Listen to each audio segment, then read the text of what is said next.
people, thank you for tuning in to Heavenly Sent Youth. I am Cynthia, your host, and the founder of Heavenly Sent Youth, which is a non-for-profit enrichment program where we expose kids to different outside of their communities. And so just this morning, we rented Razzmatazz, which is on 35th and Ashland. We had about 100 kids, and this shirt I got on is one of our shirts that we gave out to all the kids. Today we did baseball, basketball, football. We had officers in the building, we had volunteers, we had food. Our sponsors are so awesome and just an amazing time. And so I had to step in and play the soccer coach. And how that came about is because the kids that were there, the smaller kids, typically people don't want to be bothered with the smaller kids because it requires, hands-on attention and patience, as you just said. And so I didn't want the kids to be just about just, run around. So they was like, oh, take them to play soccer. So I took them to play soccer, and it was pretty cool. It's on my live, and it was just an awesome time. And also, you'll see there's a mascot floating around, police mascot, which is pretty cool. And I really enjoy getting into character, when the kids are in the midst. It's a really good time.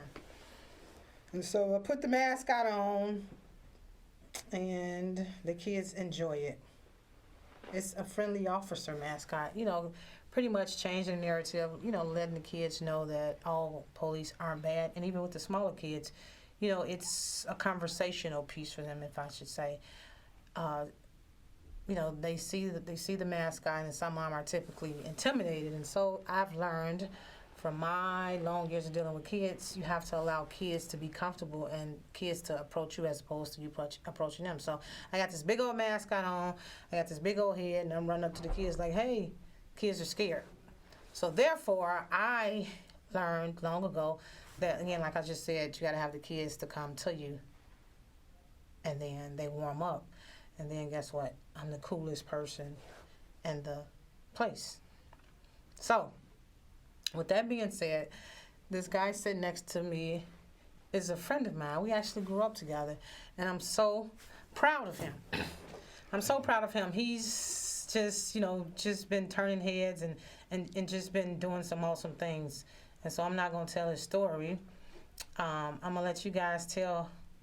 let him tell you guys who he is, what he's got going on, where he's from, and things of that sort. Because as you guys know, Heavenly Sent people you should know is people that I think that, people should know, and anybody that I think that can inspire or motivate the kids. I want them on my show because there are other opportunities and resources and avenues that kids can go, not just a baseball player or a basketball player or a football player. There are some lucrative opportunities out there to where as kids could really make some money. And so that's why I brought this guy in. He invited me out to an event yesterday, and being in this profession, I see, take my son to get a haircut, but I'm like, oh, okay, here, take the $20. But for me to go yesterday and see at least 7 or 8, 10 barbers really perfect the craft and putting these designs in their heads, and they was timed, and I mean it was just I was blown away by it. And so, with that being said, this is Nasi, Barber Nas, as you guys know him. And tell us who you are, Mr. Nas. Well, as she so eloquently put it, my name is Nasi Yehuda. I'm known as Barber Nas. It's a name that I got back growing up when I was cutting hair. A lot of people didn't know my name. They really didn't even care. They were just like, they needed a haircut. So my name was Barber, and it just stuck. And, my name is Nasi, and short, Nas. So Barber was my first name because that's what I was known for, cutting hair. And Nas was a nickname because it's short for Nasi, but it's also similar, well, I don't say similar, exact like the rapper.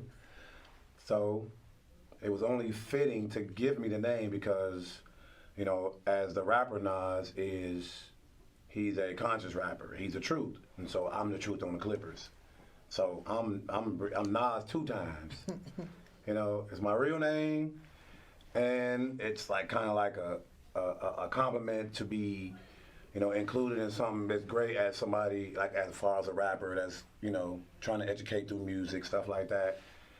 And so Barber Nas. So tell us where you're from. I'm from Douglas Park, North Lawndale, west side of Chicago.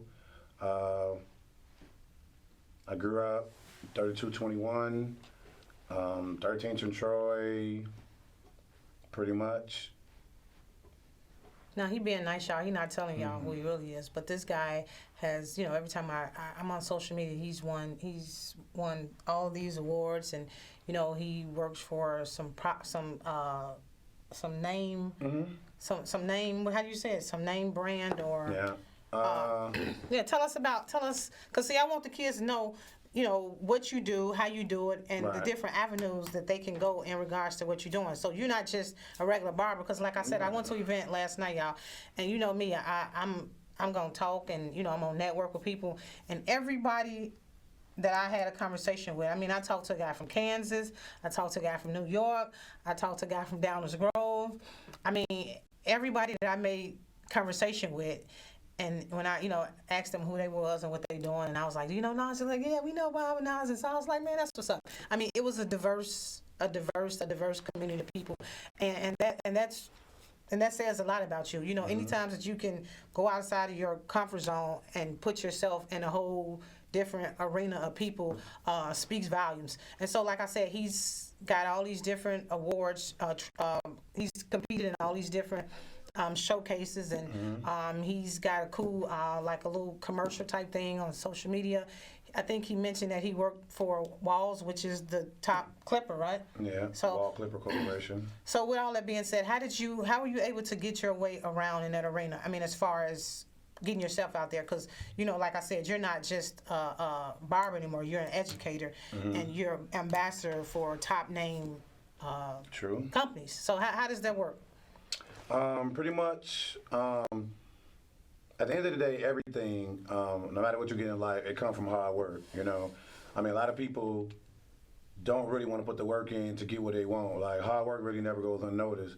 And it's been, like, kind of, like, embedded in me at an early age. Like, if you want something, you just work for it, you go get it, pray about it. So, pretty much, I was the neighborhood barber, cutting hair forever, just cutting. You know, I was just trying to keep a couple dollars. Cutting the hair was like a hustle, you know. I never looked at it as a career. I never looked at it as like something that I'll be doing for the rest of my life. I never really, the first time I picked up a pair of clippers, it was to cut my own hair. I was a kid, and my father used to cut my hair. He wasn't a barber, but he used to jack it up. So I had to go to school and get talked about. So I figure if I pick these clippers up and cut my own hair, it can't be as bad as what my father used to do. Like, I'm going to school getting roasted, like, all through the hallway. I'm at lunch, and a guy 3-4 people down, like, I know he talking about me because I'm earthed, you know. So I picked up the clippers, of course, you know. It wasn't as easy as I thought it was, you know. I messed it up way worse than my father did, and I thought that was, I didn't even know that was possible. So, but I have one of those personalities, like if somebody tell me I can't do something, or if I attempt to do something, especially if it's productive or constructive, and I don't get it, I'm going to keep trying. I'm going to keep trying. Either I'm going to keep trying till I master it, or I'm going to keep trying to know that if I like it, if I don't like it. You know, okay, that was good. I learned how to do that. That was real good. I'm good at it, but I don't like that. So I just kept doing this to see how it was going to feel, because I just wanted to cut my own hair. You know, at that point, I just wanted a good haircut, you know. Of course, I grew up, you know, we come from an era, you know, people used to talk about people, you know, similar to things going on, you know, being bullied, it could be verbal, physical, mental, emotional, spiritual. So. And financial. We teach that to And the financial. kids. We teach that to the kids. And financial. So I kind of so the kids was like, used to talk about my hair. And then eventually I used to keep cutting my hair, until eventually the kids would be like, okay, well, I see you ain't cutting your own hair no more. Who did that? You know what I'm saying? So when I heard him say that, because I didn't heard everything else, I'm like, okay, you know what? I think I may be on to something. So I started to tell them like, yeah, I come on here, But when they started telling me, because the same kids that's bullying you, now they telling you like, hey, yeah, I see you didn't go on here and let a professional get to you, So when I started hearing that, I knew I was on to something. I'm like, I might be pretty good. Wait, did you work a 9 to 5 first, or just before I became a barber? Correct. Yes. So actually, you also went to college. Oh yeah. So he went to college. I remember that, and he worked a job, and so for some reason, you heard his story. He was bullied, and at one point he got his hair to the point to where people was like, "Hey, what you got going on?" Shout out to the bullies. So therefore, he didn't, made himself, a household name in regards to, or I should say, in the barber industry. And so, as I mentioned, Walls Clippers. So you are or were an ambassador for them. Is that correct?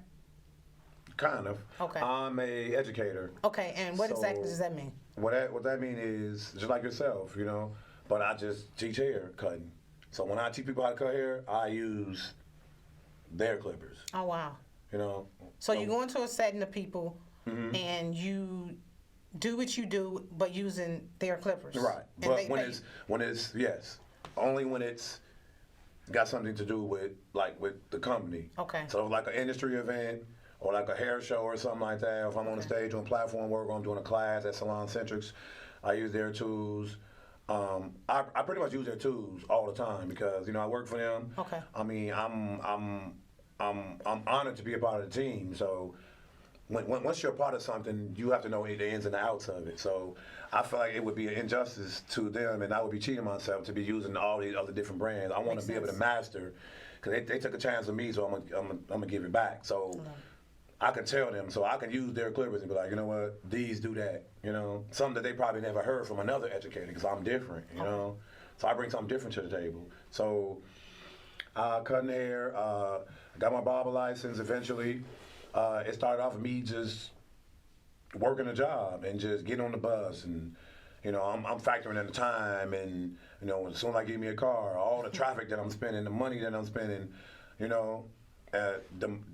the checks and the taxes that they taking out, I'm like, okay, I'm making so and so amount of dollars, and every day I'm an hour or two in traffic, and when I get to work, it's some of the work was back-breaking work, and so, but people are calling me like, man, when are you gonna be free, because they want a haircut.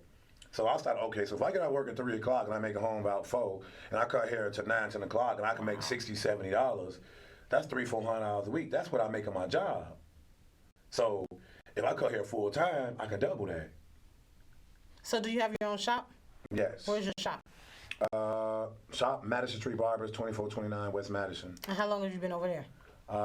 We were established in 2014, October. Wow. So you've been over there since 2014? Yes. Yep. Impressive. Wow. So he's got his own barber. Well, first of all, let me go back. He's from the west side of Chicago. He's in the Douglas Park area. He went to college. He said several colleges. He worked a 9 to 5. He was bullied. And he said his father was cutting his hair. And and it was embarrassing. And so he started cutting his own hair. So in the midst of him cutting his own hair, he did a good job one time, and someone noticed it. And from there, he started, his own little thing, his own, what do you call it, craft? Is that safe to say? He started his craft? Cutting hair out of my mother's house. And then, I used to let people in the house. They used to start stealing. And sometimes people come in there with body odor, when somebody come in your house, you don't want them to, if you leave something, you're going to leave some money or some food. Don't leave, your unpleasantries, So And So you know, mom got tired of you bringing all these right. intruders in. Yeah. As she should have. When he got his own barbershop. Now he's Well, not at that time. I didn't go get my own barbershop. It took me a while to get my own barbershop, but I had to go outside and cut on the back porch. And then when the wintertime season hit, I had to go on the front porch because it was heat. So, but anywhere but the house. So I had to run an extension cord from the back porch in the summer times, in the spring, in the fall when it was pleasant outside. And then when it got too cold, when the client was shaking under their cape, I had to, come on, we got to walk around through the gangway, go to the front, because they can't walk through the house. You got to pee. You got to go through the gangway on the side, go to the back or something. Like Mama was like, anybody come in this house, people stealing, they stink. Makes sense. You know, people got bad energy, you know what I'm saying? People catch your joint, you never know. You know, somebody come in your house, you cut their hair, they leave, and then send somebody else to come back and rob you. You know what I'm saying? Safe to say. You're right. So from there, then, so tell us about, I think I went to his shop a while ago, and, you know, he's got over 15, 16 different trophies, and I'm like. 54 to be exact. 54 trophies. 54. Tell us about these 54 trophies. So 54 trophies, y'all. 2016, I went to a hair show, ABS show, and I went to another barber battle. One of my barbers was, just like 2 years after my shop opened, one of my barbers wanted to go to one of the hair shows. We went to the hair show, and they was having like in a little corner of the show, they had like a little barber battle. You know? Like they put them over here, like, yeah, over there, they over there cutting hair, you know. So I hear all the music, the DJ, all the people standing around. I'm like, what's going on over there? You know, because the hair shows is always, you know, it's all this weave and laces and, all the stuff that, it's a hair show. It ain't really barbering. I haven't been to one, so I want to go to one. Right. So I go over there to see the barber battle, and I see like barbers cutting and stuff, and they got, I see one barber, he got a little kid hopping out of a little Hot Wheel, with a nice outfit on. I'm like, what's going on? I'm intrigued now. I don't know what's going on. That was pretty cool. All right, so I'm like, okay. So I see, everybody cutting. Then they start at the end, they announcing the winners, and so I'm like, okay, that's pretty dope. But I never thought that was for me. Okay. I was like, okay, I see it's another avenue in barbering. I'm one of those cut hair all day in the shop, go home, eat, go to sleep, do it again. So when I saw that, I was like, man, that's pretty cool. I never thought it was for me. That was just something I was exposed to. I'm like, man, that was pretty cool. I'm glad I had that experience. Wow. But then 2016, now this is the same year. So November 2016, I decided to go to instructor school to get my barber instructor license because I want to open up my own barber school on the west side, which I'm still working on. So. Oh, cool. You said a barber school on the west side? Yes. Okay. There's only one other barber school where I graduated from, his and hers. Okay. On the west side of Chicago. So I go to school because I want to get my instructor's license because I want to open up my own school. I want to run my own school the way I want to run it. I don't want to have to depend on somebody else, pay somebody else to teach my students, because I'm by that time I'm 20 years in cutting hair. So, wow. I'm pretty knowledgeable enough to teach people how to do what I'm doing very well. So. And not everybody can teach. No, everybody can't teach. Just because you're good at something don't mean you can show somebody else how to do it. So true. So I go to school, and part of my requirement as a student barber instructor is to motivate the barber students. So I'm a licensed barber, but I'm a student as well. I'm a student instructor, and now I'm facilitating classrooms for student barbers, like people who come in just to get their license. First off, so there's a lot of barber battles going on, and a lot of students were into the barber battle scene. They were like, yeah, we want to go. Me personally, I didn't really care for it. I've been there before. I saw some of the best cuts not win. So I really didn't understand. I didn't know if politics involved or whatever. But, if somebody have a dream, I'm not the type of person to be like, no, that's whack, Joe. I've been there before. As you should. They be playing people. You know what I'm saying? I'm not going to say that because that's not me. Like, if you got your own parade, I'm not going to rain on it. You know what I'm saying? So they want to go. They want to compete. So I'm like, okay. I'm literally, telling them, like, if you want to compete, just go and compete. But, it took a little bit more, so I told them to, the school, they take the students to field trips. Okay. To hair shows. So I decided to jump out there and get into one of the competitions to inspire the students. Okay. I'm like, okay, I'm a shop owner. I'm a licensed barber. I've been cutting hair in the city of Chicago over 20 years, I'm pretty much known over the city of Chicago, for the most part. Okay. So I'm like, if I go out here and take this L, they will it would encourage him to do it. Like Exactly. if Nas can go out here, he's a shop owner. Like, cause you know how these young people are. They don't want to lose at nothing. Absolutely It's like not. totally embarrassing to lose something. So I'm like, okay, if I go out here, I'm of course I'm not gonna set myself up to lose. But Right. in my mind, I'm like, okay, I don't know nothing about this. So how could I win? Like I'm going up against 20 people. It's like 15 different categories. And my category I was in was the last one, was the main event. So I go in there, I compete, hit some little hiccups and all that. I end up coming out with second place. So now my whole speech got to change when I go to school tomorrow. I can't be like, well, you see what happened. I went out there, I gave it a shot. I didn't make it, but I was happy with my cut because it was a good cut. It was a cut that I get paid well for in the barber shop. I'm happy, Wow. Now it's like, okay, well, you see, sometimes you're scared, you don't know what to expect. You get out there, you try something, and you win, 54 trophies? So, of Wow. course, I didn't win every time. Of course. But, because That's me, impressive. over here, we don't count losses over here. You know what I'm saying? I won 54 times. That's nice. I competed over 100 times. That's nice. But like I tell my people all the time, 2 L's make a W. Mm-hmm. Like, so it's just something that, I think, like, you got to lose to win. Like, winning ain't going to feel as good until you tried to get something and you didn't get it, Wow. Like, it feels much better when you struggle, when you had a little adversity, when somebody told you couldn't do it, and then you do it. So let me ask you this. So being in the position that you are now, you got the 54 trophies. You are working on a barber school. Mm-hmm. You are a ambassador for several other companies. Mm-hmm. Are you still interested, or would you still throw yourself out there in regards to a competition? Not per se. Okay. If I do compete, it would be like a competition I never did before, like something different. Like I've won every category that's pretty much out Wow. there. Fastest fade, freestyle design, old school, retro haircut, Wow. best fade, tag team, which are 2 barbers. Wow. Low fade and beard, kids, total look, like whatever, like. So where do you get these? Okay, so last night I was at the event. So Mm-hmm. where do these barbers come from? I seen 2 kids. And so how do you guys, are these like friends, or how do you guys solicit the Okay, the models? so it's like a competitive barbering is a sport. Okay. If I'm gonna cut hair all day and I know I could go somewhere and bring a model of my choice, Okay. and put myself up against other people who cut hair for trophies, money, bragging rights, Okay, well now I'm gonna give it a shot. Okay. So these people, they just follow each other. Like, we hear about a Barber Battle, we just go. It's different cities. So I travel the country. Like, half of my trophies come from different cities. Wow. I've won all over the country. I've won Brunner Brothers, CT Barber Expo.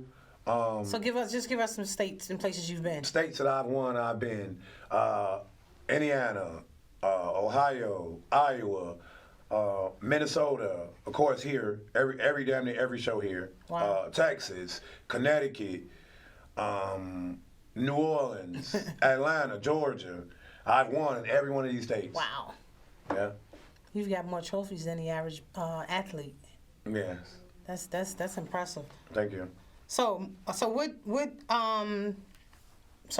are you working on, like right now? I know you mentioned that a barber school. Now what does that entail, and how does that look in the future? Well, because I have so many prior commitments to all these, I was already into education. And mind you, I started competing because I was trying to inspire my students and end up inspiring myself and opening up something else bigger than what I planned for myself. So now I got all these other projects. I got my own show, BWA. It was at the Rosemont Convention Center. That's in September. It's BWA 3 to be exact.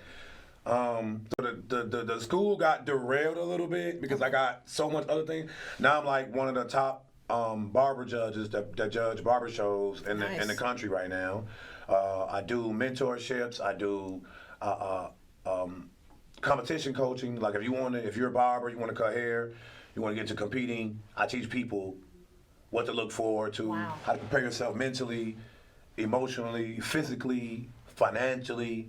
You know what I'm saying? Because that's got to be stress. I'm sitting there, watching those guys, and they were pressed for time, and everybody's looking, and they got their cameras, and they're looking around at other barbers. And You got to pace yourself. yeah, some of them not moving fast enough, some of them moving too fast. I was like, it's just wow. like just like any sport, you play ball, so yeah, you can hit all the shots in practice, but then when it's time to hit that free throw for the win, you bricking. Like, it's mental.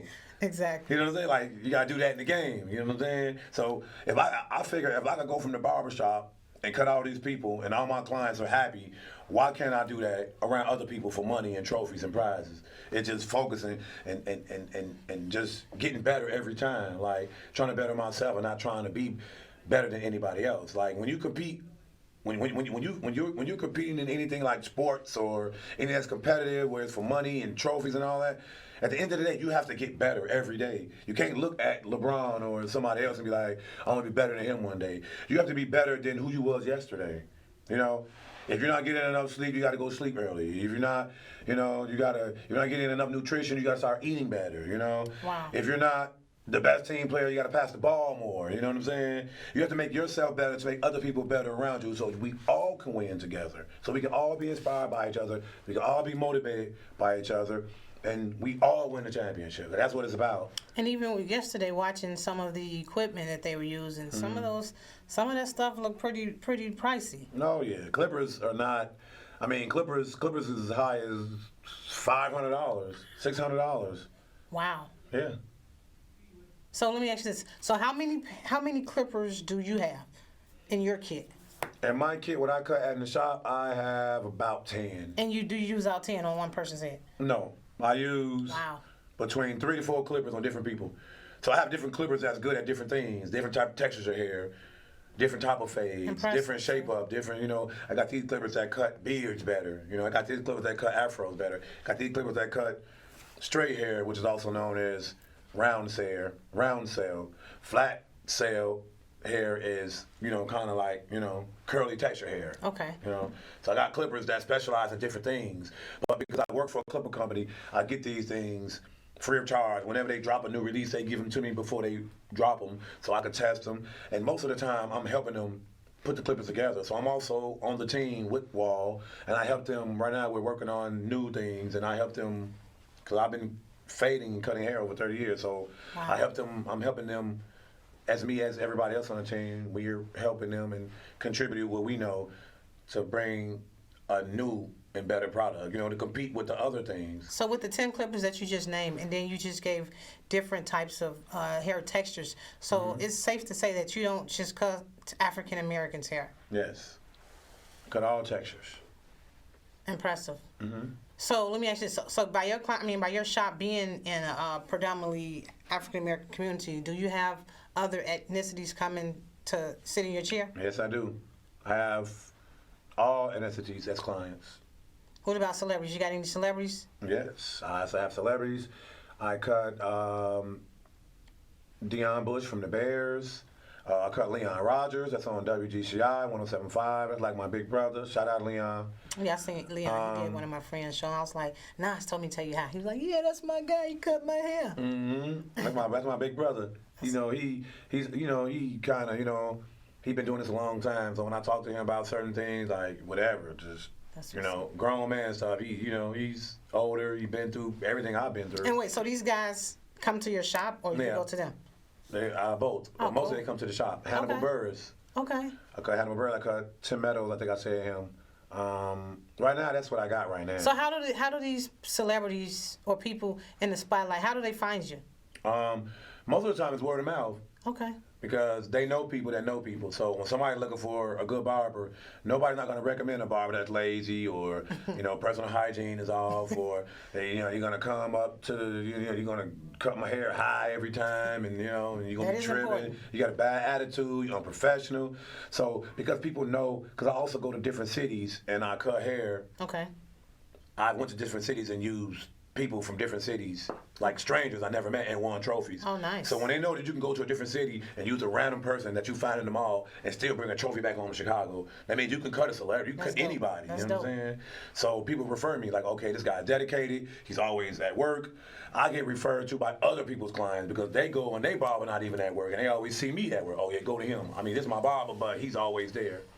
Well, time is running out. We appreciate you. So you guys know that you can be more than just an athlete. Y'all just heard what this young man just said. He came from the west side of Chicago and made himself a household name, working for some top companies, and he's got some celebrity clients, respected around the world. He's got 56 trophies, and so that says a lot about who he is and his character. And he also talked about character, which is so important. My pastor Hannah would always say, don't let your character take you where your gift can't. And it makes so much sense now. You can be the most talented person in the world, but if you have a terrible character, nobody wants to be around you, like you just said.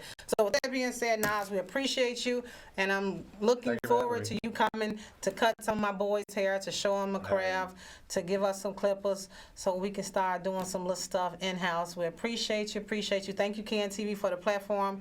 Thanks my support system, my mom and my granny that's always watching, my family and friends. I appreciate everybody for believing in us, and I'm excited about your future.